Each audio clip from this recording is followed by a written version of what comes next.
Assalomu alaykum azizlar. Bugun biz siz bilan Buxoro shahrining Qoq markazi Gorgas Sauda Tolidagi 6 qavatli g'ishtli uyning birinchi qavatdan bir xonali, ikki xonali qilingan avtorskiy proyektdagi uyimizni ko'rib chiqamiz. Hozirda biz birinchi xonamizda bu xona ko'rib turganingizdek to'liq attachment qilingan, oyoqda laminatlangan, eng sifatli gilamlar to'shab qo'yilgan hamda yumshoq mebel jurnal stoli ham qo'yilgan. Pardalargacha ilingan. Ikkita kartinamiz mavjud. Bu tomonda TV zona, bu yerda esa polkalar qilingan. Eshiklarimiz eng yaxshi sifatli MDF eshiklardan. Ushbu xonadonimizda hali hech kim yashagani yo'q. Bu yerni siz hol sifatida ishlatishingiz mumkin. Eshikdan kirish qismi yumshoq mebel qo'yilgan, oyoqdagi to'liq kafe qilingan hamda teplый pol mavjud.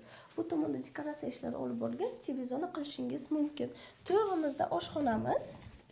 Oshxonamiz ham ko'rib turganingizdek to'liq oshxona mebellar bilan jihozlangan. Gaz plitasi, vichka, rakvina, muzlatgich uchun joy ham mavjud.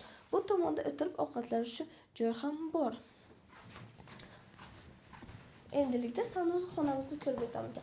Sanuzul xonamiz samishoni bo'lib, tepadan pastgacha matовый kafelterga, vanna, Coco brendidan unitaz, rakvina, eng yaxshi smetitellardan Ariston ham o'rnatib qo'yilgan.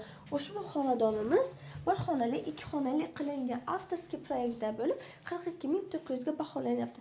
Manzilimiz esa Buxoro shahar Gorgas Sauda ro'parasidagi 6 qavatli g'ishtli uyning birinchi qavatida ushbu xonadonni ko'rib o'tdik. Agarda siz ushbu xonadonning egasi bo'lmoqchi bo'lsangiz, ushbu raqamlarga tezda murojaat qilishingizni so'rab qolamiz.